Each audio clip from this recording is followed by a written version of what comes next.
Yes, आप सभी का हमारे वीडियो में स्वागत है। यदि आप हमारे चैनल पर नए विद्यार्थी हैं तो सबसे पहले आप हमारे चैनल को सब्सक्राइब करें, जिससे कि आपको समय से नोटिफिकेशन मिले और आपकी स्टडी सही तरीके से चलती रहे। तो चलिए आज हम पढ़ना शुरू करते हैं। आज हम पढ़ेंगे विद्युत रासायनिक सेल के बारे में। किसके बारे में पढ़ेंगे? विद्युत रासायनिक सेल के बारे में पढ़ेंगे। तो विद्युत रासायनिक सेल होता क्या है? तो विद्युत रासायनिक सेल को समझने के लिए हमने यहाँ पर एक युक्ति ली है। इस तरह का सेल सभी ने देखा है, इस सभी अपने घरों में उपयोग भी करते हैं इस सेल को।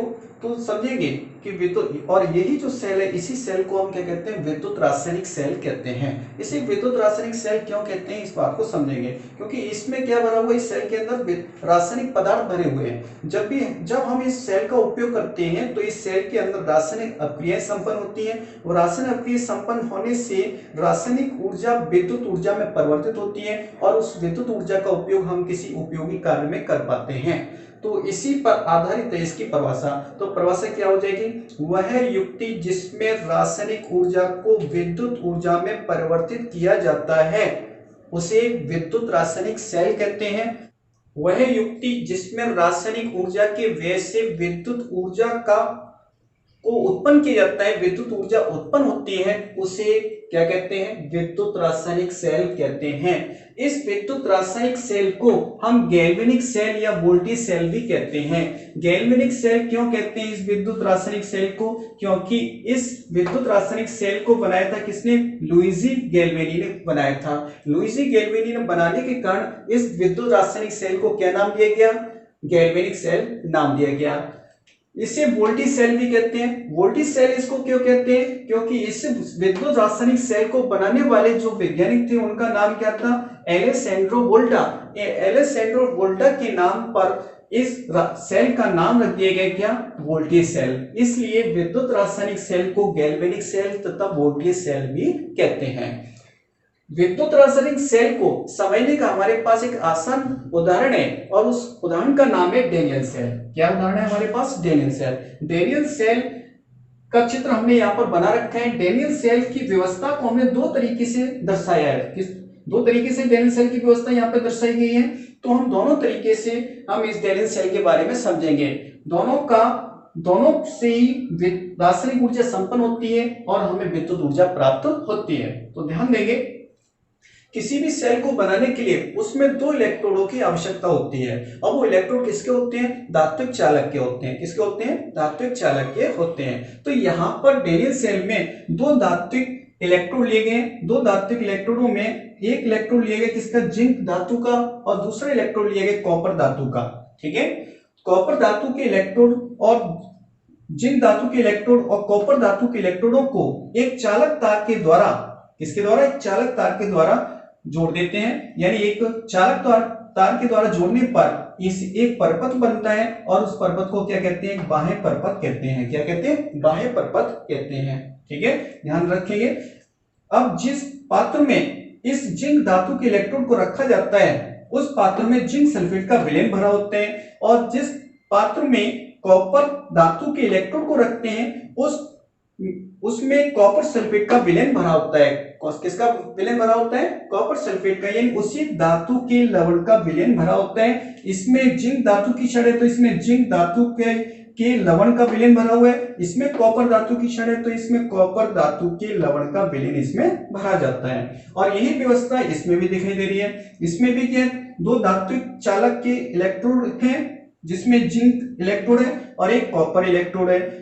जिंक इलेक्ट्रोड को जिंक सल्फेट के विलयन में रखा गया है, और कॉपर इलेक्ट्रोड को कॉपर सल्फेट के विलयन में रखा गया है। ठीक है, दोनों में वही व्यवस्था है।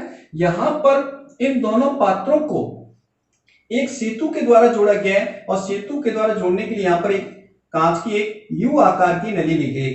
किसके लिए नली ली गई? कांच की एक यू आकार की नली ली गई है। इस कांच की यू आकार की नली में सोडियम सल्फेट का, यानी प्रबल विद्युत अपघट्य सोडियम सल्फेट या पोटेशियम क्लोराइड भी भर सकते हैं, प्रबल विद्युत अपघट्य सोडियम सल्फेट का एगर जेल में पेस्ट बनाकर इसमें भरा गया है। एगर जेल एक माध्यमिक पदार्थ है जिसमें हमने किसको मिला दिया? सोडियम सल्फेट को मिला दिया, और एक पेस्ट बन जाता है। वो पेस्ट को इस नली के अंदर भर दिया जाता है, और इसी नली को हम क्या कहते हैं? इसी लवण से भरी हुई नली को क्या कहते हैं?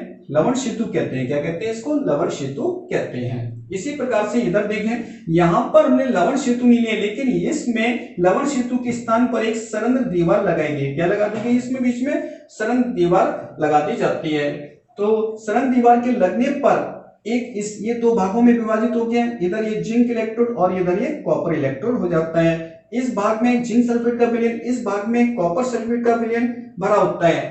ठीक है, तो इस प्रकार से दोनों व्यवस्थाओं में, ठीक है, ये इलेक्ट्रॉनों को इस प्रकार से व्यवस्थित किया जाता है। और दोनों ही व्यवस्थाएं किसके लिए? डैनियल सेल के लिए है। डैनियल सेल की व्यवस्थाएं हैं। ठीक है, अंतर आपको दिखाई देगा, अंतर केवल किसका है? यहाँ पर एक लवण सेतु लिया गया है, जबकि यहाँ पर लवण सेतु के स्थान पर कौन है? एक सरंध्र दीवार है। ये जो सरंध्र दीवार जो होती है मिट्टी की बनी होती है। ठीक है, जिसमें से ये जो सरंध्र दीवार होती है, ये सरंध्र दीवार दोनों विलयनों को अलग करती है, यानी विलग करती है। दोनों विलयनों को अलग से मतलब बांटती नहीं है, एक विलग रखती है, मतलब अलग अलग रखती है। ठीक है, परंतु इसमें इलेक्ट्रॉनों का आदान प्रदान, इलेक्ट्रॉनों का संचलन होता रहता है। इलेक्ट्रॉन एक स्थान से दूसरे से, यानी इस इधर से इधर की ओर या इधर से इधर की ओर संचलित होते रहते हैं। ठीक है, तो ये बात ध्यान रखेंगे।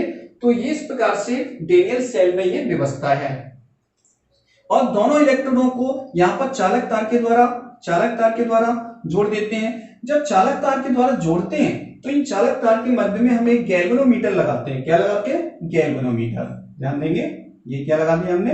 गैल्वेनोमीटर लगा दिया, गैल्वेनोमीटर। ये गैल्वेनोमीटर हमने क्यों लगाया? क्योंकि गैल्वेनोमीटर को लगाने समय विद्युत धारा की दिशा पता चल जाती है कि विद्युत धारा इस इलेक्ट्रोड से इस ओर बह रही है या इस इलेक्ट्रोड से इस ओर बह रही है। ठीक है, क्योंकि एक बात हम पहले से जानते हैं कि विद्युत धारा का प्रभाव जो होता है वह इलेक्ट्रॉनों के प्रवाह के दिशा के विपरीत दिशा में होता है। लिख रखा है, विद्युत धारा का प्रभाव इलेक्ट्रॉनों के प्रभाव की दिशा के विपरीत होता है। तो गैल्वेनोमीटर जो है वो किसको दर्शाता है? परिपथ में विद्युत धारा के प्रवाह की दिशा को प्रदर्शित करता है। गैल्वेनोमीटर किसको प्रदर्शित करता है?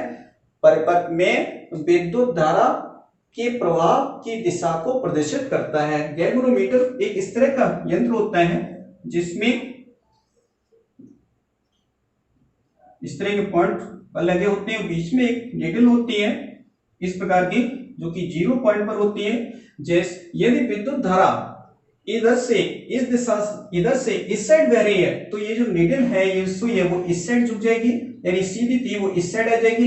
यदि विद्युत धारा इस इलेक्ट्रोड से इस इलेक्ट्रोड की ओर बहती तो ये सुई इस साइड झुक जाती। तो इससे हमें पता चल जाता है कि विद्युत धारा किस दिशा में बह रही है। तो हमें गैल्वेनोमीटर के द्वारा ये पता चल जाता है कि इस सेल में विद्युत धारा किस इलेक्ट्रोड से किस इलेक्ट्रोड की ओर बहती है। तो जब हमने गैल्वेनोमीटर में चेक किया तो चेक करने पर क्या पता चला? विद्युत धारा इस इलेक्ट्रोड से, यानी कॉपर इलेक्ट्रोड से जिंक इलेक्ट्रोड की ओर बहती है। विद्युत धारा की दिशा इसमें दर्शाएगी, प्रैक्टिकली पॉइंट है। और विद्युत धारा की दिशा से हमें पता चल जाता है कि इलेक्ट्रॉन किस दिशा में बह रहे हैं। जब विद्युत धारा इस दिशा में बह रही है तो इलेक्ट्रॉन का प्रभाव किस दिशा में होगा? इस दिशा में होगा। ठीक है, क्योंकि विद्युत धारा का प्रभाव जो होता है वो इलेक्ट्रॉनों के प्रभाव की दिशा के विपरीत होता है। ठीक है, अब ये हमें पता चल गया, इतना अंदाजा हो गया। तो इतना पता चलने पर हम ये कह सकते हैं कि इलेक्ट्रॉन जो है जिंक इलेक्ट्रोड से किस ओर जा रहे हैं? कॉपर इलेक्ट्रोड की ओर जा रहे हैं। ये हमें पता चल गया। ये हमें किसके द्वारा पता चला? इस गैल्वेनोमीटर के द्वारा पता, जो कि हमने यहाँ पर लगाया था। ठीक है, ध्यान रखेंगे। गैल्वेनोमीटर से हमें विद्युत धारा के प्रभाव की दिशा का पता लग गया और हमें यह भी पता चल गया कि इलेक्ट्रॉन जिंक इलेक्ट्रोड से किस ओर बह रहे हैं? कॉपर इलेक्ट्रोड की ओर बहते हैं। अब ध्यान देंगे इसमें, तो इसका अर्थ यह हुआ कि जिंक इलेक्ट्रोड पर जिंक इलेक्ट्रोड से इलेक्ट्रॉन उत्सर्जित होते हैं। क्या उत्सर्जित होते हैं? इलेक्ट्रॉन उत्सर्जित होते हैं। ठीक है, तो इसका मतलब ये हो गया कि इलेक्ट्रॉन उत्सर्जित होते हैं। तो इलेक्ट्रॉन ऐसा वह इलेक्ट्रोड जिस पर इलेक्ट्रॉन त्यागे जाते हैं, इलेक्ट्रॉन निकलते हैं या इलेक्ट्रॉन उत्सर्जित होते हैं, तो वह इलेक्ट्रोड क्या कहलाता है? एनोड कहलाता है। क्या कहलाता है? एनोड कहलाता है। अर्थात वह इलेक्ट्रोड जिस पर ऑक्सीकरण प्रक्रिया संपन्न होती है। इलेक्ट्रॉन कहां पर त्यागे जाते हैं? जहां पर ऑक्सीकरण प्रक्रिया संपन्न होती है। ठीक है, जिस इलेक्ट्रोड पर ऑक्सीकरण प्रक्रिया संपन्न होती है उसी इलेक्ट्रोड पर इलेक्ट्रॉनों का निष्कासन होता है, इलेक्ट्रॉन उपस्थित होते हैं। ठीक है, और वही इलेक्ट्रोड क्या कहलाता है? एनोड कहलाता है। तो इस बात से हमें पता चल गया कि इस इलेक्ट्रोड पर क्या होता है? इलेक्ट्रॉन उपस्थित होते हैं, जो कि इलेक्ट्रॉन जो होते हैं वो इस पर्पस से होते हुए कॉपर इलेक्ट्रोड की ओर जाते हैं। तो इसका अर्थ ये हो गया कि जिंक इलेक्ट्रोड का क्या होता है? ऑक्सीकरण होते हैं, और कॉपर इलेक्ट्रोड का क्या होता है? अपचयन होता है। ठीक है, ये बात हमें समझ में आ गई। अब ये बात हम ये जानते हैं, हमें ये तो पता चल गया कि जिंक इलेक्ट्रोड का ऑक्सीकरण हो रहा है और कॉपर इलेक्ट्रोड इलेक्ट्रॉन को ग्रहण कर रहा है, तो इसका अपचयन हो रहा है। लेकिन ऐसा में पता, ये हम बात पहले से भी जानते हैं कि जिंक की जो अपचय क्षमता जो होती है वह कॉपर की अपचय क्षमता से कैसी होती है? अधिक होती है। यानी जिंक इलेक्ट्रोड की यानी जिंक धातु की अपचय क्षमता कॉपर धातु की अपचय क्षमता से अधिक होती है। अर्थात हम ऐसे भी कह सकते हैं कि जिंक धातु की अभिक्रियाशीलता कॉपर धातु की अभिक्रियाशीलता से अधिक होती है। तो जिस धातु की अभिक्रियाशीलता अधिक होती है वो तो इलेक्ट्रॉन त्यागेगा, और जिस धातु की अभिक्रियाशीलता कम होती है तो वो इलेक्ट्रॉन ग्रहण करेगा। ठीक है, इस तरह समझ कर लो कि दो व्यक्ति हैं, और दो व्यक्ति जैसे अब हम और आप मान सकते हैं कि जैसे कि एक मैं ही हूं और एक धीरूभाई अंबानी है। तो दो व्यक्ति हैं और दोनों व्यक्तियों में से कौन सा व्यक्ति एक दान दे पाएगा? जैसे मैं धीरूभाई अंबानी को पकड़ाऊं कि ये लो साहब 100 रुपए, तो धीरूभाई अंबानी शायद नहीं लेंगे। लेकिन धीरूभाई अंबानी के लो गुरुजी आप लोग 1 लाख रुपए लो, 2-4 लाख रुपए लो, तो इसका मतलब क्या हो गया? धीरूभाई अंबानी की अभिक्रियाशीलता कैसी है, यानी डोनेट करने की क्षमता कैसी? अधिक है, और जबकि मेरी डोनेट करने की क्षमता कैसी है? कम है। तो इसका अर्थ ये हो गया कि धीरूभाई अंबानी की अभिक्रियाशीलता कैसी है? अधिक है, और मेरी अभिक्रियाशीलता उनकी तुलना में कैसी है? कम है। तो इसका अर्थ ये हो गया कि धीरूभाई अंबानी के द्वारा जो प्रक्रिया संपन्न होगी वो कौन सी प्रक्रिया संपन्न होगी? ऑक्सीकरण, क्योंकि उनके द्वारा इलेक्ट्रॉनों का त्याग किया जाएगा, और इलेक्ट्रॉन को मैं ग्रहण करूंगा, उनके द्वारा दिए गए जो भी सहानुभूति राशि है उसको मैं ग्रहण करूंगा। तो इसका मतलब क्या हो गया? मेरा अपचयन हो गया। ठीक है, यानी यहाँ पर इलेक्ट्रोड पे क्या होता है? ऑक्सीकरण प्रक्रिया संपन्न होती है, और कॉपर इलेक्ट्रोड पे क्या होता है? अपचयन प्रक्रिया संपन्न होती है।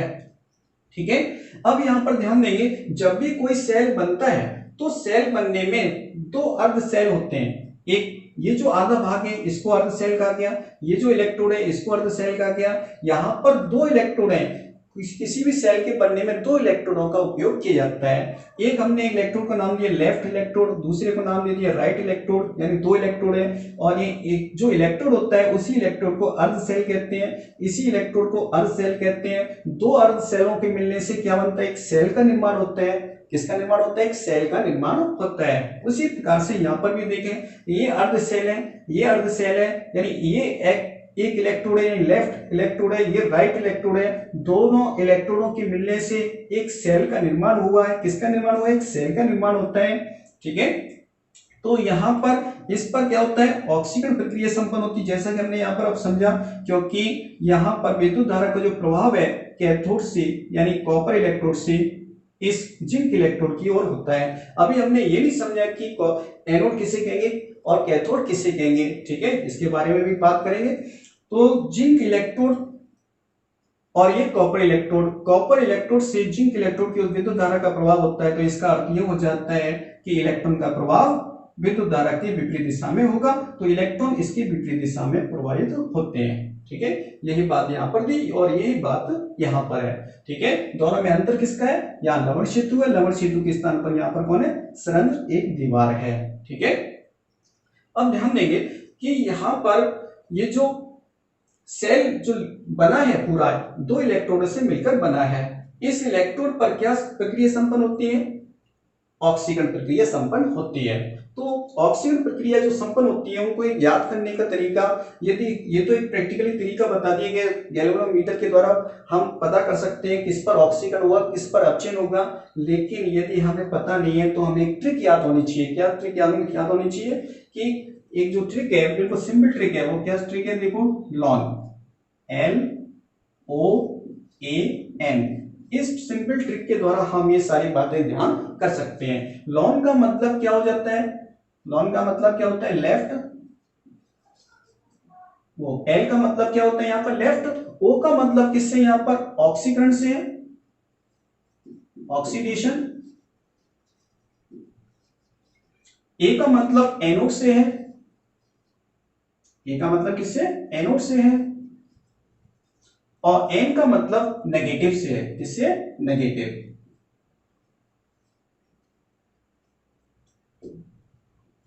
ठीक है, ये चारों शब्दों का अर्थ समझ में आ गया। एल का मतलब लेफ्ट, ओ का मतलब ऑक्सीडेशन, ए का मतलब एनोड, एन का मतलब नेगेटिव से है। ठीक है, तो यहां पर यह अर्थ हो गया कि लेफ्ट साइड में जो इलेक्ट्रोड है उस पर क्या होगा, ऑक्सीकरण होगा, और उस इलेक्ट्रोड को क्या कहेंगे, एनोड कहेंगे। और उस वो जो इलेक्ट्रोड जो होगा वो कैसा होगा, ऋणावेशित होगा, यानी नेगेटिवली चार्ज होगा। ठीक है, यानी ये जो इलेक्ट्रोड है वो ऋणावेशित होगा और एनोड होगा। ठीक है, और इसके विपरीत ये लॉन यदि याद है तो इसकी विपरीत कंडीशन क्या हो जाएगी, ये लेफ्ट का अपोजिट क्या हो जाएगा, राइट। लेफ्ट का अपोजिट क्या हो जाएगा, राइट। ऑक्सीकरण ऑक्सीडेशन का अपोजिट क्या होगा, अपचयन। ऑक्सीकरण का अपचयन अपोजिट क्या हो जाएगा, अपचयन, अर्थात रिडक्शन। और ये एनोड है, एनोड का अपोजिट क्या होगा, कैथोड। और ये एन है, एन का मतलब नेगेटिव, नेगेटिव का अपोजिट क्या होगा, पॉजिटिव। तो ये इसकी विपरीत कंडीशन क्या हो गई, RRCP।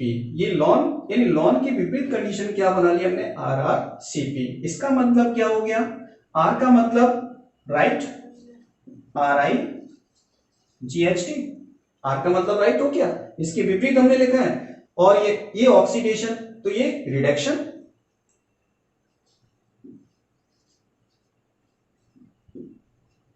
रिडक्शन का मतलब किससे हो गया, अपचयन से हो गया।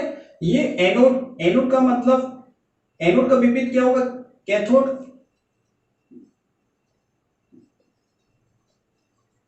कैथोड लिख दिया, और ये नेगेटिव तो ये पॉजिटिव, इसका मतलब क्या हो गया, पॉजिटिव से हो गया।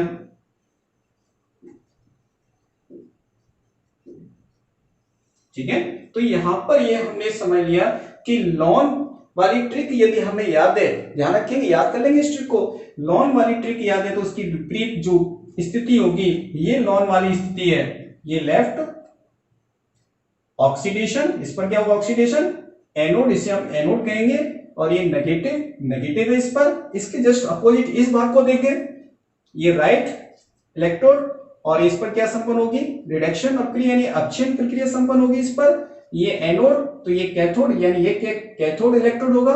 और ये पी का मतलब पॉजिटिव यानी धनावेशित, यानी ये जो इलेक्ट्रोड होगा कैसा होगा, धनावेशित होगा। तो ये धन ध्रुव होगा और ये ऋण ध्रुव, यानी ये ऋण इलेक्ट्रोड और ये धन इलेक्ट्रोड। इसे एनोड कहेंगे, इसे कैथोड कहेंगे। तो देखो बिल्कुल सिंपल ट्रिक, याद हो जाएगा इस तरीके से। इस तरीके से आप आसानी से याद कर सकते हैं इस चीज को। ठीक है, अब हम थोड़ी सी और बातें करते हैं इसमें। और बातें समझने के लिए यहाँ पर जो अक्रिय संपन्न होती है इस इलेक्ट्रोड पर, ऑक्सीकरण की और अपचयन की, उनको हम समझेंगे।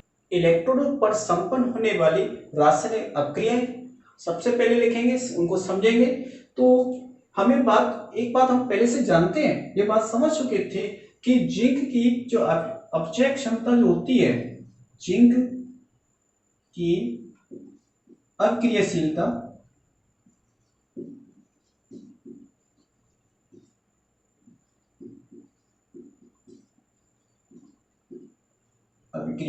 जो होती है वो अधिक होती है, किससे, कॉपर से अधिक होती है। कॉपर की अभिक्रियाशीलता जिंक की अभिक्रियाशीलता जो होती है कॉपर की अभिक्रियाशीलता से अधिक होती है। अर्थात जिंक की अपचय क्षमता जो होती है वो कॉपर की अपचयक क्षमता से अधिक होती है। अभिक्रियाशीलता का मतलब ऐसा परमाणु जो इलेक्ट्रॉन को त्याग कर सकता है, ठीक है। यानी इलेक्ट्रॉन को त्यागने की प्रवृत्ति, इलेक्ट्रॉन का त्याग करने की जो प्रकृति जो होती है वो सबसे अधिक किसकी होती है, जिंक की होती है, और कॉपर की कम होती है। ऐसे नहीं कॉपर इलेक्ट्रॉन नहीं त्याग, तो कॉपर भी इलेक्ट्रॉन त्याग देता है, लेकिन जब दो कंपैरिजन करते हैं तो दो में किसकी अपग्रेसिवता अधिक है, जिंक की अधिक है, कॉपर की कम होती है। इस आधार पर हम, और ये बात हम लॉन के आधार पर जानते हैं, और लॉन का जस्ट अपोजिट कर दिया, लॉन की कंडीशन क्या कर दी, जस्ट अपोजिट, तो ये क्या बन गई, RrCp बन जाती है। इस बात का ध्यान रखिए। तो एल की साइड, एल का मतलब लेफ्ट, ये लेफ्ट इलेक्ट्रोड पर ऑक्सीडेशन प्रक्रिया संपन्न होती है। ऑक्सीडेशन का मतलब इलेक्ट्रॉन का त्याग किया जाता है, यानी जिंक धातु के द्वारा इलेक्ट्रॉन का त्याग किया जाता है। तो देखो देखेंगे anode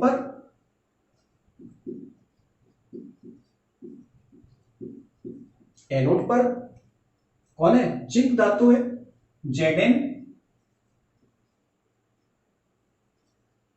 Zn di positive +2 electron, यानी जिंक धातु यह क्या किस अवस्था में थी, ठोस अवस्था में थी। और यहां पर ये जिंक धातु के आयन कहां पर आते हैं, विलयन में आते हैं, Zn डाई पॉजिटिव आयन के रूप में आते हैं, ठीक है। दिमाग समझ लीजिए, जिंक धातु जो ठोस अवस्था में थी, जिंक धातु, ठीक है, और वह इलेक्ट्रॉन का त्याग करके जिंक आयन बन जाते हैं, जिंक धनायन बन जाते हैं, और जिंक धनायन कहां पर आते हैं, विलयन में आते हैं। कहां पर आ जाते हैं, विलयन में आ जाते हैं, ठीक है। तो जिंक धातु से जिंक आयन बन गया और कहां पर आ गए, विलयन में। विलयन को यानी जली विलयन अवस्था में आ गए। एक्यू लिख दिया, ये एक्वस, एक्यू का मतलब किससे, एक्वस से है, ठीक है। तो जिंक धातु जो ठोस अवस्था में थी वो जली विलयन अवस्था में अर्थात एक्वस अवस्था में आ गई, यानी आयनिक अवस्था में परिवर्तित हो जाती है। कब, जब इसका ऑक्सीकरण होता है, तब ऑक्सीकरण हो गया, इलेक्ट्रॉन का त्याग हो गया, और इसी प्रक्रिया को क्या कहते हैं, ऑक्सीकरण कहते हैं। क्या कहते हैं, ऑक्सीकरण कहते हैं। तो ये ऑक्सीकरण प्रक्रिया एनोड पर संपन्न हो जाती है। इसके बाद जब इस पर ऑक्सीकरण हो गया, अब चूंकि ध्यान देंगे यहां से निकलने वाले जो इलेक्ट्रॉन है, जिंक धातु का जब ऑक्सीकरण हुआ तो ये जिंक आयन तो विलयन में आ गए, लेकिन ये इलेक्ट्रॉन कहां चले गए, ये इलेक्ट्रॉन इस पर आ गए, इस धातु की प्लेट पर, धातु की सतह पर आ जाते हैं। ये धातु की सतह पर कौन आ गए, इलेक्ट्रॉन। ये इलेक्ट्रॉन क्या होते हैं, यहां इस पर्पस से होते हुए किस ओर जाते हैं, कॉपर इलेक्ट्रोड की ओर जाते हैं। यानी इलेक्ट्रॉन जो निकलते हैं, इलेक्ट्रॉन का जो त्याग किया गया वो इस धातु की सतह पर आते हैं। धातु की सतह से ये इलेक्ट्रॉन किस परपथ से होते हुए, यानी इस बाह्य परपथ से होते हुए, इस बाह्य परपथ से होते हुए किस ओर आ जाते हैं, इस कॉपर इलेक्ट्रोड पर आ जाते हैं। तो कॉपर इलेक्ट्रोड पर क्या होता है, विलयन में से कॉपर आयन, इसमें क्या भरा हुआ है, कॉपर सल्फेट का विलयन भरा है। तो कॉपर सल्फेट के विलयन में से Cu डाई पॉजिटिव आयन किस ओर जाते हैं, इस कॉपर इलेक्ट्रोड की ओर आकर्षित हो जाते हैं। कॉपर इलेक्ट्रोड की ओर क्यों आकर्षित हो जाते हैं, क्योंकि इस पर्पस से होते हुए यहाँ पर कौन उपस्थित हो जाते हैं, इलेक्ट्रॉन। इलेक्ट्रॉन दिखाई देते हैं, तो इलेक्ट्रॉन दिखाई देने के कारण कॉपर आयन इस प्लेट की ओर आकर्षित हो जाते हैं, इस इलेक्ट्रोड की ओर आकर्षित होते हैं। तो कैथोड पर कौन सी प्रक्रिया संपन्न होती है, ये देख लेते हैं।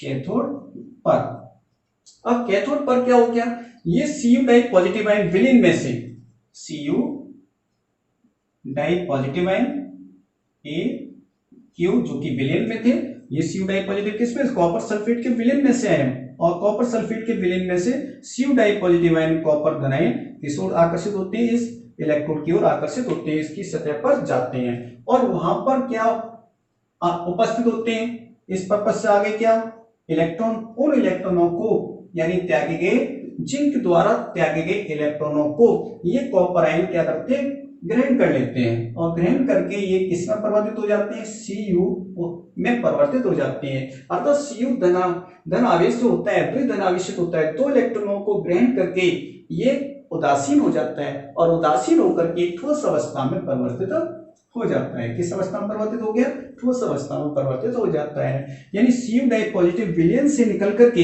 इसकी सतह पर निक्षेपित हो जाते हैं। Cu यानी कॉपर के रूप में, कॉपर के ठोस कण बनते हैं, ठोस कण जो बनते हैं वो कण क्या होते हैं, इस सतह पर, इस धातु इलेक्ट्रोड की सतह पर निक्षेपित हो जाते हैं। यानी कॉपर का निक्षेपण हो जाता है, विलयन में से कॉपर आयन कॉपर के रूप में निक्षेपित हो जाते हैं इस धातु की सतह पर, यानी इस इलेक्ट्रोड की सतह पर। ठीक है, तो ये जो प्रक्रिया हुई कौन सी संपन्न हुई? अपचयन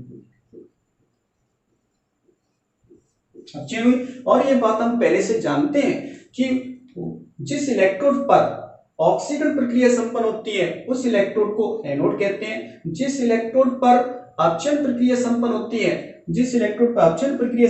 है उसे कैथोड कहते हैं, जिस इलेक्ट्रोड पर ऑक्सीकरण प्रक्रिया संपन्न होती है उसे एनोड कहते हैं। ये बात भी हम पहले से जानते हैं। ये निश्चित है बात कि ऑक्सीकरण प्रक्रिया सतह एनोड पर संपन्न होती है और अपचयन प्रक्रिया सतह कैथोड पर संपन्न होती है। ठीक है, अब ध्यान देंगे कि ये जो एनोड है ये कैसा है? ऋणावेशित। ऋणावेशित क्यों हुआ? क्योंकि जिंक आयन तो आगे कहां पर? विलयन में, लेकिन सतह पर कौन है? इस इलेक्ट्रॉन की सतह पर कौन उपस्थित है? इलेक्ट्रॉन। ये इलेक्ट्रॉन कैसे होते हैं? ऋणावेशित होते हैं, नेगेटिव होते हैं, इसलिए ये इलेक्ट्रोड क्या हो गया? ऋण आवेशित हो गया। और जबकि इधर ये इलेक्ट्रोड कैसे हो गया? धनावेशित। धनावेशित क्या हुआ? क्योंकि कॉपर इलेक्ट्रोड पर ये Cu डाई पॉजिटिव आयन कौन आते हैं? इस इलेक्ट्रोड पर आते हैं, जिससे कि ये कैसे हो जाता है? धनावेशित हो जाता है। यानी कॉपर डाई पॉजिटिव आयन का इसकी ओर आकर्षण और इस पर इलेक्ट्रॉन की उपस्थिति के कारण ये इलेक्ट्रोड कैसा? ऋणावेशित। इस पर कॉपर आयन की उपस्थिति जिसके कारण ये कैसा? धनावेशित। जब ये इलेक्ट्रॉन जब आ जाते हैं तब ये कॉपर आयन क्या कर लेता है? इलेक्ट्रॉनों को ग्रहण करके अपचित हो जाता है और ठोस अवस्था में परिवर्तित होकर के इस इलेक्ट्रोड की सतह पर निक्षेपित हो जाता है। ठीक है, तो ये इस प्रकार से एनोड पर संपन्न होने वाली अपक्रिया और कैथोड पर संपन्न होने वाली अपक्रिया ये संपन्न हो जाती है। अब हम देखें तो दोनों अर्ध सेल, ये एक अर्ध सेल है, ये अर्ध सेल है, दोनों अर्ध सेलों के मिलने से किसका निर्माण हुआ है? सेल का निर्माण हुआ है। तो दोनों अर्ध अपक्रियाओं के यानी ऑक्सीकरण और अपचयन की अपक्रियाओं के संपन्न होने से दोनों को मिला देते हैं तो एक सेल अपक्रिया बनेगी जिसे हम रेडॉक्स अपक्रिया कहते हैं। क्या कहते हैं? रेडॉक्स अपक्रिया कहेंगे, यानी ऑक्सीकरण अपचयन अपक्रिया कहेंगे। तो यहां पर दोनों को जोड़ दें तो टोटल क्या बन जाएगी? सेल अपक्रिया बन जाएगी। सेल अपक्रिया क्या बनेगी? सेल अपक्रिया। दोनों को जोड़ दें तो ये देखो, ये Zn जो कि ठोस अवस्था में, ये Zn ठोस अवस्था में, ठीक है, और ये Cu डाई पॉजिटिव है, ये Cu डाई पॉजिटिव है प्लस करके, प्लस Cu डाई पॉजिटिव है जो कि जलीय विलीन अवस्था में, ठीक है, और दो इलेक्ट्रॉन से दो इलेक्ट्रॉन कैंसिल हो जाएंगे दोनों अपक्रियाओं को जोड़ेंगे तो, और फिर इधर तीर का निशान Zn डाई पॉजिटिव, ये Zn डाई पॉजिटिव जो कि जलीय विलीन अवस्था में, और ये कॉपर प्लस Cu जो कि ठोस अवस्था में, किस अवस्था में? ठोस अवस्था में है। ठीक है, तो ये सेल अपक्रिया हो जाती है जिसे हम रेडॉक्स अपक्रिया भी कह सकते हैं। क्या कहते हैं इस अपक्रिया को? रेडॉक्स अपक्रिया या ऑक्सीकरण अपचयन अपक्रिया कहते हैं। तो ये एनोड पे संपन्न होने वाली अपक्रिया ऑक्सीकरण, कैथोड पे संपन्न होने वाली अपक्रिया अपचयन, दोनों को मिला दिया तो ये रेडॉक्स अपक्रिया बनती है। इसी को हम सेल अपक्रिया कहते हैं। क्या कहते हैं इस अपक्रिया को? सेल अपक्रिया कहते हैं। ठीक है, ये सेल अपक्रिया हो गई। तो यहां पर हमने ये देखा कि एनोड पर ऑक्सीकरण हो जाता है और कैथोड पर अपचयन अपक्रिया संपन्न होती है। ठीक है, अब हम एक बात को समझेंगे कि सेल में यह अपक्रिया कब तक संपन्न होती है, कब तक ये अपक्रिया चलती रहती है, प्रक्रिया चलती रहती है, इसके बारे में हम समझेंगे। यानी एनोड पर ऑक्सीकरण होता है, कैथोड पर अपचयन होता है, तो ये जो ऑक्सीकरण और अपचयन वाली जो प्रक्रिया है सेल में, ये कब तक चलेगी, कब तक ये अपक्रिया संपन्न होती रहेंगी, तो इस बात पर ध्यान देंगे। तो ध्यान देते हैं इधर कि हमने अभी पढ़ा कि एनोड पर ऑक्सीकरण अपक्रिया संपन्न हुई, यानी जिंक धातु का क्या हो जाएगा? जिंक आयन में परिवर्तन होगा, और वो जिंक आयन कहां पर आएंगे? विलयन में आते हैं। कहां पर आते हैं? जिंक धातु की छड़ से किधर आते हैं? जिंक आयन के, जिंक सल्फेट के विलयन में आ जाते हैं। जब ये विलयन में आ जाते हैं तो क्या होगा? इसका मतलब धीरे धीरे ये जो छड़ है धीरे धीरे कैसी होती जाएगी? कम होती जाएगी। छड़ जो कैसी होती जाएगी? कम होती जाएगी। तो कम होने का मतलब धीरे धीरे ये स्थिति मान लो कि ये छड़ है, ये धीरे धीरे क्या हो गई? देखो इतनी कम हो गई, क्योंकि जिंक धातु के जो कण थे, जिंक ठोस धातु के जो कण थे, जिंक धातु के जो ठोस कण थे, वो ठोस कण जिंक आयन में परिवर्तित होकर के कहां पर आ गए, विलयन में आ गए और इस धातु की क्षण में क्या होती जा रही है, कमी आती जा रही है। ठीक है, जिंक इलेक्ट्रॉन जो थे वो इस इलेक्ट्रोड परपथ से होते हुए कहां पर पहुंच रहे हैं, कैथोड इलेक्ट्रोड की ओर जा रहे हैं। तो ये हम क्या देखते हैं कि ये जिंक धातु जो धीरे धीरे क्या होती है, जिंक आयन में परिवर्तित होने के कारण धीरे धीरे इसकी संख्या यानी इसकी मात्रा में कमी आती जाती है। इधर देखें, इधर कॉपर सल्फेट का विलयन था। अब कॉपर सल्फेट के विलयन में से कॉपर आयन यानी Cu टाइप पॉजिटिव आयन किस हो जाते हैं, इस क्षण पर आते हैं और एक क्षण पर आने पर इसकी सतह पर निक्षेपित हो जाती है। निश्चित सतह पर Cu ठोस अवस्था के रूप में ये क्या होते हैं, इस पर चिपक जाते हैं यानी निक्षेपित हो जाते हैं। तो ये क्या होगा, धीरे धीरे इस कॉपर सल्फेट के विलयन में से कॉपर आयन की कमी होती जाएगी। किसकी कमी होती जाएगी, क्यों अब इसमें जब कॉपर आयन इस पर निक्षेपित हो जाएंगे तो इसमें कॉपर आयन की कमी हो जाएगी, Cu डाई पॉजिटिव आयन की इस विलयन में कमी हो जाएगी और SO4 आयन की, SO4 डाई नेगेटिव आयन की अधिकता हो जाएगी। क्योंकि CuSO4 का मतलब किससे होता है, CuSO4 का मतलब होता है Cu di positive plus SO4 di negative, ये मतलब है यहां पर ध्यान देना। तो ये Cu डाई पॉजिटिव तो एक क्षण पर निक्षेपित हो जाएंगे, लेकिन इस विलयन में कौन रह जाएंगे, SO4 डाई नेगेटिव आयन रह जाएंगे। ठीक है, तो इसका अर्थ यह हुआ कि जब ये प्रक्रिया संपन्न होगी तो इसमें तो कमी आएगी और यानी कॉपर की क्षण जो होगी वो कैसी होती जाएगी, इसकी मात्रा में वृद्धि होगी। जिंक क्षण की मात्रा में, जिंक इलेक्ट्रोड की जो मात्रा है उसमें कमी आएगी और कॉपर की क्षण जो है उसकी मात्रा में क्या होगी, वृद्धि होती जाएगी। ये घटती जाएगी और ये बढ़ती जाएगी। देखो पहले कम थी और धीरे धीरे ये क्षण कैसी होती जाएगी, मोटी होती जाएगी। कैसी होती जाएगी, क्षण मोटी होती जाएगी। ठीक है, क्योंकि इस पर कौन निक्षेपित होता जाएगा, Cu ठोस अवस्था में Cu डाई पॉजिटिव आयन अपचित होकर के ठोस अवस्था में परिवर्तित हो जाएंगे। तो इसकी मात्रा में तो वृद्धि होगी इस इलेक्ट्रोड की मात्रा, जबकि इस इलेक्ट्रोड की मात्रा में कमी होगी। धीरे धीरे क्या होगा कि ये संपूर्ण क्या होगा, जिंक इलेक्ट्रोड पूर्ण रूप से जिंक आयन में परिवर्तित हो जाएगा और धीरे धीरे इधर क्या होगा, संपूर्ण जितने भी Cu डाई पॉजिटिव आयन है इस विलयन के अंदर वो सभी Cu डाई पॉजिटिव आयन कहां चले जाएंगे, इस इलेक्ट्रोड पर निक्षेपित हो जाएंगे। ठीक है, तो इस प्रकार से जैसे ही ये संपूर्ण जिंक कण जिंक आयन में परिवर्तित हो जाएंगे, यानी जिंक के जितने भी परमाणु थे वो सभी जिंक डाई पॉजिटिव आयन में परिवर्तित हो जाएंगे और ये Cu डाई पॉजिटिव आयन जितने भी हैं वो सभी इस क्षण पर चिपक जाएंगे, निक्षेपित हो जाएंगे। उसके बाद ये सेल कार्य करना बंद कर देगा। सेल कार्य करना कैसे क्या कर देगा, बंद कर देगा। तो हम कह सकते हैं कि ये सेल कब तक कार्य करेगा, यानी इस सेल में अपनी कब तक संपन्न होगी, जब तक कि इसकी मात्रा कम नहीं हो जाती और जब तक कि इसकी मात्रा में वृद्धि, अधिकतम वृद्धि नहीं हो जाती, यानी इसमें से सभी Cu डाई पॉजिटिव आयन पूर्ण रूप से अपचित नहीं हो जाते और इसमें सभी जिंक परमाणु जिंक आयन में परिवर्तित नहीं हो जाते, तब तक ये प्रक्रिया चलेगी। ठीक है, दूसरी बात कि ये प्रक्रिया कब तक चलेगी, नंबर 1 पॉइंट हमने लिख रखा होगा कि डेनियल सेल में ये जो प्रक्रिया है ये कब तक संपन्न होगी। तो नंबर 1 पॉइंट हमने लिखा होगा जब परिपथ कैसा हो, बंद हो। परिपथ बंद का मतलब यहाँ पर हमने कुंजी लगा रखी है। कुंजी का मतलब स्विच से होता है, जैसे अपने घरों में किसी भी चीज का बल्ब का, पंखे का स्विच होता है, स्विच को ऑन कर दे तो पंखा चालू हो जाता है, स्विच को ऑफ कर दे तो पंखा बंद हो जाता है। तो उसी प्रकार से यहाँ पर स्विच ऑन है, इसका मतलब परिपथ बंद है, यानी लाइन चालू है, यानी ये परिपथ यानी तार यहाँ से जुड़ा हुआ है। ठीक है, जब तार जुड़ा हुआ है तब तो इसमें अपक्रिया संपन्न होगी और यदि स्विच ऑफ हो गया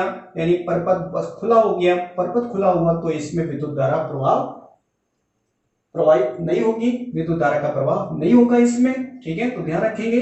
तो ये सेल कब तक कार्य करेगा, जब तक कि परिपथ बंद है। ठीक है, दूसरी बात, एक और पॉइंट, चौथा पॉइंट लिखा होगा। चौथे पॉइंट में हमने लिख रखा है कि जब ये लवण सेतु दोनों पात्रों से जुड़ा हुआ है, यानी आंतरिक, जिसे हमने नाम कह दिया आंतरिक परिपथ, ये तो बाह्य परिपथ हो गया चालक तार द्वारा जुड़ा हुआ है, यानी दोनों पात्रों को जोड़ने वाला जो ये जो लवण सेतु है इसको क्या कहते हैं, आंतरिक परिपथ कहते हैं। ठीक है, ये आंतरिक परिपथ जब तक जुड़ा है तब तक इसमें से विद्युत धारा प्रवाहित होती रहेगी। ठीक है, ये 4 पॉइंट हमने लिख रखे होंगे।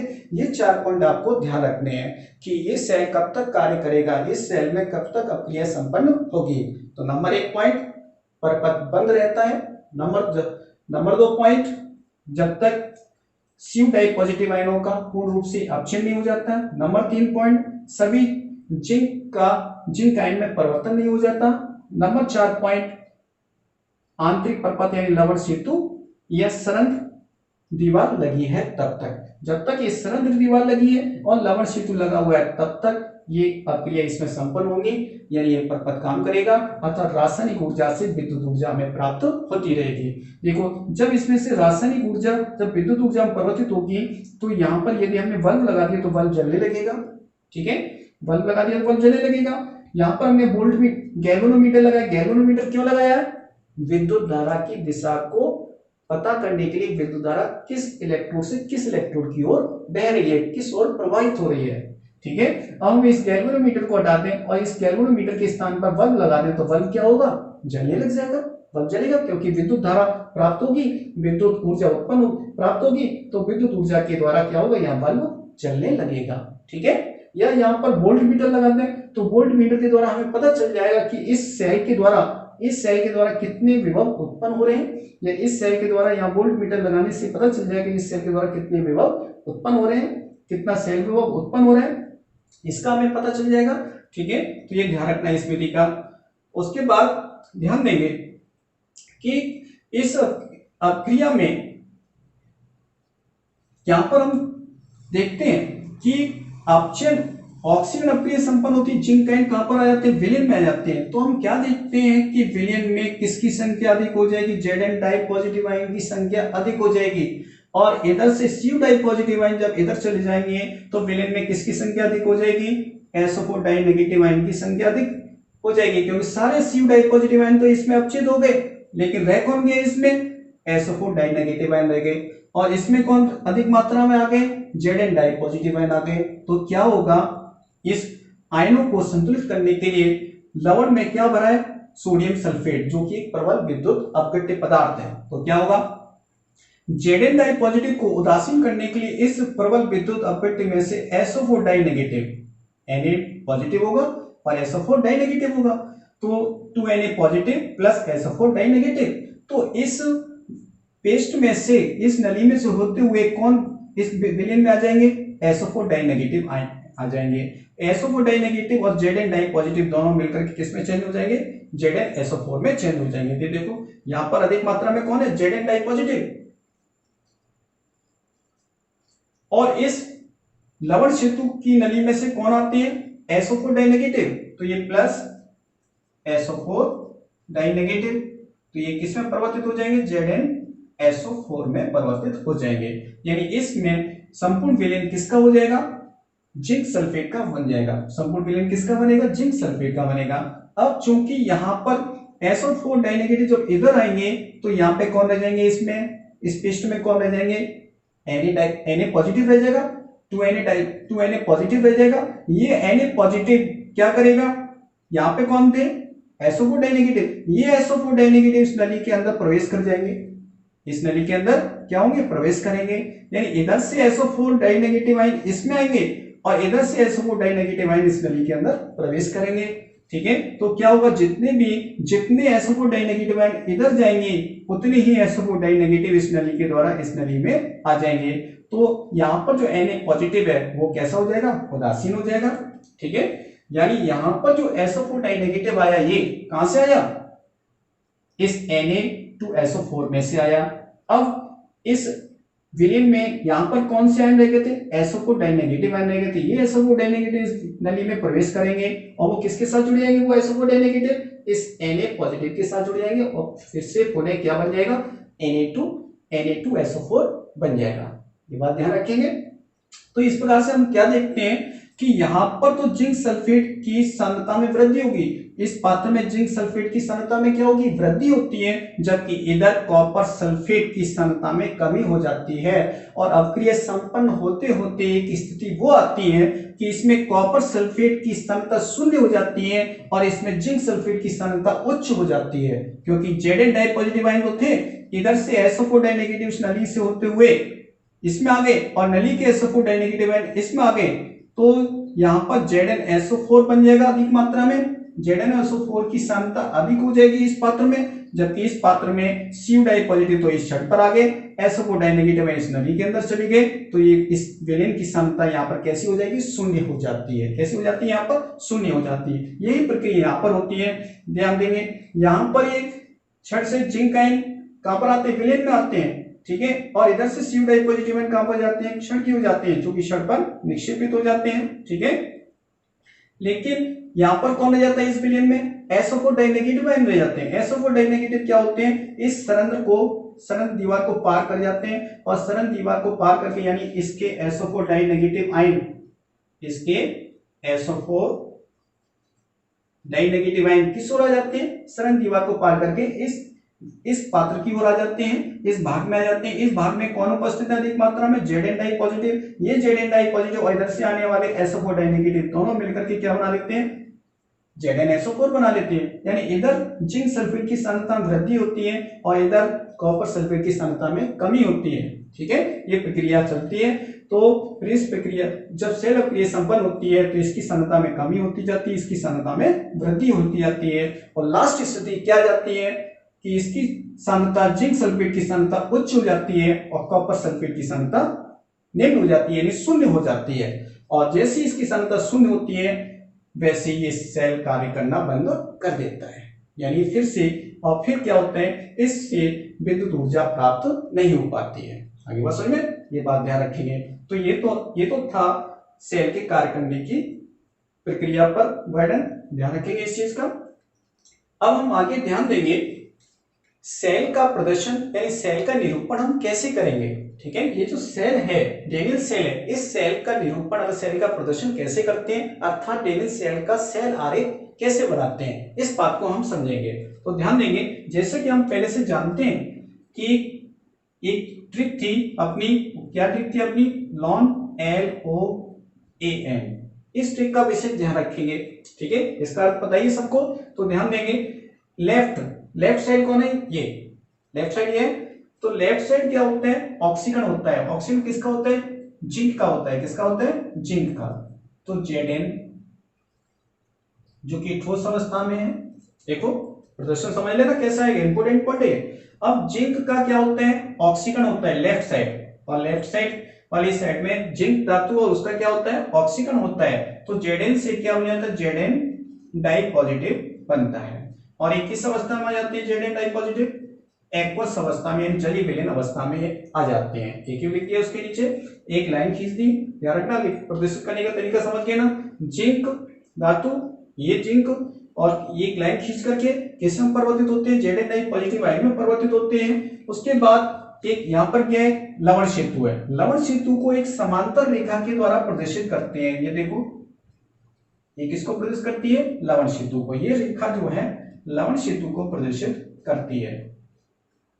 इसका मतलब क्या है, लवण सेतु, ये समांतर जो रेखा हमने खींची है ये लवण सेतु को प्रदर्शित करती है। उसके बाद ये जो है किस साइड है, ये कैसी है, एनोड नेगेटिव है। ये क्या है, नेगेटिव, ये नेगेटिव साइड है, और ये किस साइड है, एनोड, इसी एनोड। ध्यान समझ गए ना सभी। तो लेफ्ट साइड जो होता है वो जिंक धातु का ऑक्सीकरण होता है, एनोड साइड होती है, और एनोड साइड कैसी होती है, ऋणावेशित होती है। एनोड साइड और ये ऋणावेशित, ये लिख दिया। ऊपर की साइड थोड़ा ध्यान रखेंगे, ऊपर से तो थोड़ा कॉर्नर की साइड ले जाएंगे, इसके ऊपर नहीं लिख देंगे तुरंत, ठीक है। तो ये ऋणावेशित और ये एनोड, थोड़ा और ऊपर कर दो जिससे कि आप गलती ना करने पाए।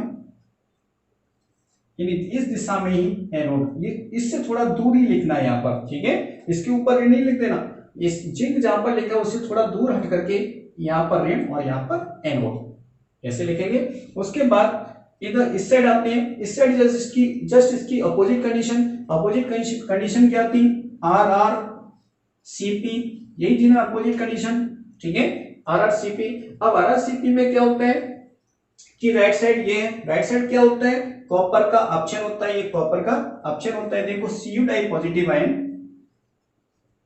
जो कि जली विलीन अवस्था में थे, इस अवस्था में थे, जली विलीन अवस्था में थे। ये जली विलीन अवस्था से किसमें परिवर्तित होते हैं,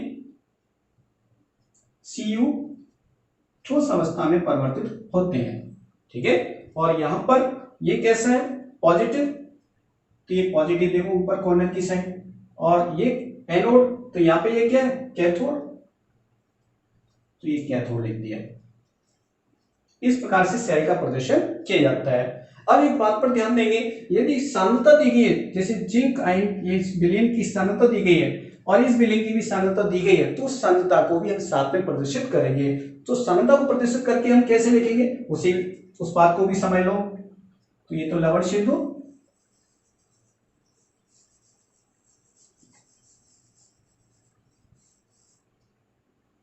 Zn से क्या बनते हैं, Zn डाई पॉजिटिव आयन बनते हैं। सपोज कर लिए विलेन की सांद्रता कितनी है, 1 मोलरता का विलेन है, ठीक है। ये Zn से Zn डाई पॉजिटिव और विलेन की सांद्रता कितनी, 1 मोलरता मान ली, जितनी दी गई है, ठीक है। निश्चित नहीं 1 मोलरता कि 1 मोलरता तो इकाई सांद्रता मान लेते हैं, इकाई सांद्रता वाली मुख्य कंडीशन होगी, मानक कंडीशन होगी, लेकिन जरूरी इकाई सांद्रता हो, 1 मोलरता के अतिरिक्त दूसरी सांद्रता विलेन की हो सकती है। जो भी सांद्रता हो उस सांद्रता को इसके आगे प्रदर्शित करेंगे, और प्रदर्शित करने के बाद लवण सेतु के लिए 2 समांतर रेखाएं खींचेंगे, 2 समांतर रेखाएं खींचेंगे लवण सेतु के लिए, और उसके बाद फिर Cu डाई पॉजिटिव आयन, और इसकी सांद्रता को भी प्रदर्शित कर देंगे। सपोज कर लिया 1 मोलरता का विलेन है तो 1 मोलरता सांद्रता प्रदर्शित कर दी, और ये जलीय विलीन अवस्था में Aq लिख दिया, ठीक है। और ये किस में परिवर्तित हो जाता है, कॉपर ठोस अवस्था में परिवर्तित हो जाता है। किस अवस्था में परिवर्तित हो जाता है, ठोस अवस्था में परिवर्तित हो जाता है। तो ये सेल का प्रदर्शन हो जाता है। ये क्या है, एक सेल का प्रदर्शन होता है इस प्रकार से। तो सेल को आप इस प्रकार से प्रदर्शित कर सकते हो, ठीक है। इसे हम बॉक्स में बंद कर देते हैं।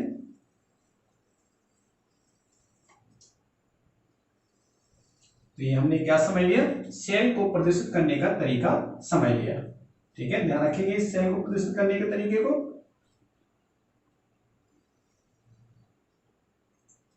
ये सेल का प्रदर्शन हो गया, यानी डेनियल सेल का सेल आरेख बनाती है। ये क्या बन गया, डेनियल सेल का सेल आरेख, यानी सेल का प्रदर्शन अर्थात सेल का निरूपण हो जाता है।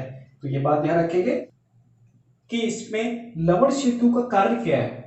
ये देखो इसमें जो लवण सेतु लगाया गया है, इस लवण सेतु का के कार्य क्या है, क्वेश्चन आ जाता है कभी बोर्ड एग्जाम में, लवण सेतु के कार्य बताइए।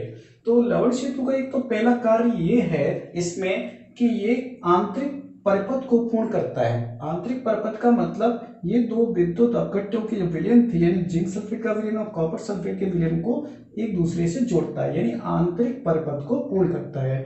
दूसरा कार्य क्या है, लवण सेतु में भरा लवण, ये जो लवण जो भरा हुआ है, ये विलयन में जो आयन होते हैं, इसमें Zn डाई पॉजिटिव आयन और इसमें SO4 डाई नेगेटिव आयन, इनको क्या करता है, उदासीन करने का कार्य करता है, ठीक है। Zn डाई पॉजिटिव आयन था, उसको उदासीन किया कब, जब SO4 डाई नेगेटिव इसमें आ गए, ठीक है। और इसमें Na पॉजिटिव आयन थे, Na पॉजिटिव आयन थे, वो SO4 डाई नेगेटिव कहाँ जाते हैं, इस नली के अंदर जाते हैं, तो उनका क्या हो जाता है, उदासीनीकरण हो जाता है। तो लवण सेतु में भरा लवण क्या करता है, विलयन में आयनों को उदासीन करने का कार्य करता है। और पहला कार्य क्या बताया मैंने अभी, पहला कार्य क्या है, ये आंतरिक परिपथ को पूर्ण करता है। दूसरा कार्य क्या होगा, ये विलयन में आयनों को उदासीन करने का कार्य करता है। तो 2 कार्य हो गए लवण सेतु के। ध्यान रखना कि क्वेश्चन आ जाता है बोर्ड एग्जाम में, लवण सेतु के कार्य बताइए, तो आप लिख सकते हो कार्य। अच्छा, दूसरी बात जो मैं कहने जा रहा हूँ, समझाने जा रहा हूँ, उस पर ध्यान देंगे कि यहाँ पर जो रासायनिक अक्रिया संपन्न हुई थी, रासायनिक अक्रिया से रासायनिक ऊर्जा जो उत्पन्न हुई थी, ठीक है। तो रासायनिक ऊर्जा के व्यय से विद्युत ऊर्जा को उत्पन्न किया जाता है, ठीक है। यह रासायनिक ऊर्जा का परिवर्तन विद्युत ऊर्जा में होता है। तो ये जो प्रक्रिया है, यह प्रक्रिया एक स्वतः प्रक्रिया है। कैसी प्रक्रिया है, स्वतः प्रक्रम है। यह एक स्वतः प्रक्रम है, लिख दिया मैंने, ध्यान रखेंगे। तो यह एक क्या है, यानी रासायनिक ऊर्जा से विद्युत ऊर्जा का परिवर्तन होना एक स्वतः प्रक्रम है, क्योंकि जब 2 भिन्न विद्युत अपघट्यों के विलयनों को, एक विलयन इसमें जिंक सल्फेट, एक विलयन इसमें कॉपर सल्फेट, जब 2 भिन्न विद्युत अपघट्य के विलयन को परिपथ द्वारा, एक तो बाह्य परिपथ और एक आंतरिक परिपथ, 2 परिपथ हो गए, तो परिपथ द्वारा जोड़ दिया जाता है, तो स्वतः ही क्या होता है, इसमें ऑक्सीकरण अक्रिया संपन्न होने लगती है और इसमें अपचयन प्रक्रिया संपन्न होने लगती है, ठीक है। ध्यान रखेंगे, यह एक यानी रासायनिक ऊर्जा को विद्युत ऊर्जा में जो परिवर्तित किया जाता है, तो ये जो प्रक्रिया है, ये प्रक्रिया कैसी, एक स्वतः प्रक्रम वाली प्रक्रिया है। ये स्वतः प्रक्रम क्यों है, क्योंकि जब दो विद्युत अपघट्य, ये दो विद्युत अपघट्यों के विलयन है, जब दो भिन्न विद्युत अपघट्य के विलयन को परपथ से जोड़ दिया जाता है, एक तो बाह्य परपथ से और एक आंतरिक परपथ, ये लवण सेतु से जोड़ दिया जाता है, तो स्वतः ही इसमें ऑक्सीजन अक्रिया संपन्न होती है और इसमें अपक्षीण अक्रिया संपन्न होने लगती है। इसमें कोई कहने की जरूरत नहीं, जैसे ही जोड़ेंगे, परपथ को जोड़ेंगे, वैसी अक्रिया संपन्न होने लग जाती है। ठीक है, ऐसा कुछ नहीं है कि थोड़ी देर बाद ये किसी के कहने से अक्रिया संपन्न हो। जैसे ही परपथ जोड़ा पूरा, ये परपथ स्टार्ट होता है यहाँ से लेकर के यों बाएं परपथ से होते हुए और लवण सेतु से होते हुए यहाँ तक, यानी शुरुआत यहीं से होती है, तो परिपथ कैसा हो जाता है, ये पूर्ण हो जाता है यहाँ तक। ठीक है, परपथ जब पूर्ण होगा तभी रासायनिक ऊर्जा से विद्युत ऊर्जा हमें प्राप्त होगी। अगर ये लवण सेतु नहीं लगाते हम, यानी आंतरिक परपथ नहीं होता, तो ये इस अभिक्रिया से हमें विद्युत ऊर्जा प्राप्त नहीं होती। तो ध्यान रखना, तो रासायनिक ऊर्जा से विद्युत ऊर्जा का उत्पन्न होना कौन सा प्रक्रम है, यह एक स्वतः प्रक्रम है। और क्यों, क्योंकि जब दो भिन्न विद्युत अपघट्य के विलयन को परपथ द्वारा जोड़ दिया जाता है, तो स्वतः ही ऑक्सीकरण तथा अपक्षीण अक्रियाएं संपन्न होते हैं। तो ये बात, इस बात का ध्यान रखेंगे। यहां तक हमारी आपकी इस डेनियल सेल से संबंधित काफी बात हो चुकी है, लगभग सारी बातें हो चुकी है। ठीक है, इन सारी सभी बातों को अच्छी तरह पढ़ लेंगे, समझ लेंगे, और जैसा क्वेश्चन पूछा जाता है वैसे ही क्वेश्चन का आंसर देंगे। ठीक है, तो पहला क्वेश्चन यहाँ पर क्या बनता है आपका, एक तो विद्युत रासायनिक सेल का चित्र बनाने का तरीका, ये सचित्र वर्णन कीजिए, या तो ये चित्र बना देना या फिर ये चित्र बना देना। ये कोई कंडीशन नहीं है कि ये चित्र बनाओ, ये चित्र बनाओ। यदि वो कहते हैं लवण सेतु वाला चित्र बनाइए तो ये चित्र बनाना है आपको, यदि कहे कि सरन दीवार वाला चित्र बनाइए तो ये चित्र बनाना है आपको। ठीक है, और अगला क्वेश्चन क्या बनता है, इस सेल में संपन्न होने वाली रासायनिक अभिक्रिया लिखिए। एक तो एनोड पे संपन्न होने वाली ऑक्सीजन अभिक्रिया, दूसरी अपक्षीण अभिक्रिया, दोनों लिख देंगे और जो दोनों को जोड़ करके सेल अभिक्रिया लिख देंगे। दूसरा क्वेश्चन ये बन गया। तीसरा क्वेश्चन ये बनता है कि डेनियल सेल का प्रदर्शन कैसे करते हैं, डेनियल सेल का निरूपण कैसे करते हैं, तो ये तीसरा क्वेश्चन हो गया। ठीक है, चौथा क्वेश्चन ये बनता है कि डेनियल सेल में जो लवण सेतु है, उस लवण सेतु के क्या कार्य होते हैं। अभी मैंने दो कार्य आपको बताए, लवण सेतु के दो कार्य होते हैं, ये चौथा क्वेश्चन हो गया। पांचवा क्वेश्चन ये बनता है कि ये जो डेनियल सेल है, डेनियल सेल में ये जो रासायनिक ऊर्जा विद्युत ऊर्जा में परिवर्तित होती है, ये जो परिवर्तन है वो कैसा परिवर्तन है, एक स्वतः प्रक्रम है। तो क्यों स्वतः प्रक्रम है, उसका क्वेश्चन का आंसर ये हो गया। ठीक है, ये बात ध्यान रखेंगे। और दूसरी बात ये कि इसमें कौन से इलेक्ट्रोड की कमी होती है और कौन से इलेक्ट्रोड की मात्रा में कमी आती है, कौन से इलेक्ट्रोड की मात्रा में वृद्धि होती है, इसका क्वेश्चन बनकर आ जाएगा। और वो क्यों होती है, वो ऑक्सीजन अपक्षीण के आधार पर आंसर है, उसका ध्यान रखेंगे। ठीक है, तो ये, और दूसरी बात ये लवण सेतु कार्य हो गए। एक ये सरन दीवार को भी पूछती है, सरन दीवार का क्या कार्य है, तो सरन दीवार क्या करती है, ये दीवार दोनों विलयनों को विलय करती है। ये विलयन कॉपर सल्फेट और ये जिंक सल्फेट को अलग अलग करती है, परंतु इसमें से होकर आयनों का संचलन होता रहता है। ये कार्य हो गया इसका, सरन दीवार का कार्य हो गया। तो इस प्रकार के क्वेश्चन इसमें से बनेंगे, और जैसा क्वेश्चन कहे वैसे ही आप आंसर देंगे और लिखेंगे। तो इस प्रकार से यहाँ तक अपने डेनियल सेल अर्थात विद्युत रासायनिक की बात यहाँ पर कुछ पूरी हुई। आगे और हम पढ़ेंगे सेल विभव किसे कहते हैं, इलेक्ट्रोड विभव किसे कहते हैं, अर्ध सेल विभव किसे कहते हैं। ठीक है, इनके बारे में पढ़ेंगे, तो इन बातों का ध्यान रखना। तो एक चीज और हमने इस सेल में प्रदर्शित की है, ये देखो यहाँ पर एक शब्द लिखा ऑक्सीकरण विभव, एक शब्द लिखा है यहाँ पर अपक्षीण विभव। तो ये ऑक्सीकरण विभव किसे कहते हैं, अपक्षीण विभव किसे कहते हैं, तो सेल का, यानी ये जो सेल है ये पूरा क्या, एक सेल का वह इलेक्ट्रोड जो इलेक्ट्रॉन को त्याग कर ऑक्सीकृत हो जाता है, उसे ऑक्सीकरण विभव कहते हैं। वह इलेक्ट्रोड जो इलेक्ट्रॉन को ग्रहण करके अपचित हो जाता है, उसे अपक्षीण विभव कहते हैं। ठीक है, ध्यान रखिएगा। यहाँ पर जो ऑक्सीकरण विभव की परिभाषा क्या होगी, वह इलेक्ट्रोड जो इलेक्ट्रॉन को त्याग कर ऑक्सीकृत हो जाता है, जो इलेक्ट्रॉन को क्या करता है, ये त्याग देता है, तो उसका ऑक्सीकरण हो जाता है, ऑक्सीकृत हो जाता है, उस इलेक्ट्रॉन को क्या कहते हैं, ऑक्सीकरण विभव कहते हैं। और वह इलेक्ट्रोड जो इलेक्ट्रॉन को ग्रहण करके अपचित हो जाता है, उस इलेक्ट्रॉन को अपक्षीण विभव कहते हैं। ठीक है, ये बात ध्यान रखेंगे। ये परिभाषा होगी ऑक्सीकरण विभव की और अपचयन विभव की। ठीक है, इन सबको तैयार कर लेंगे सभी यहाँ तक। तो ये बात हुई अपनी, ये वीडियो आपको अच्छी तरह समझ लेनी है। ये वीडियो आपको जैसे अच्छी लगी होगी, और अच्छी लगी होगी तो ये आप इस पर कमेंट करें, शेयर करें, सब्सक्राइब करें। ओके,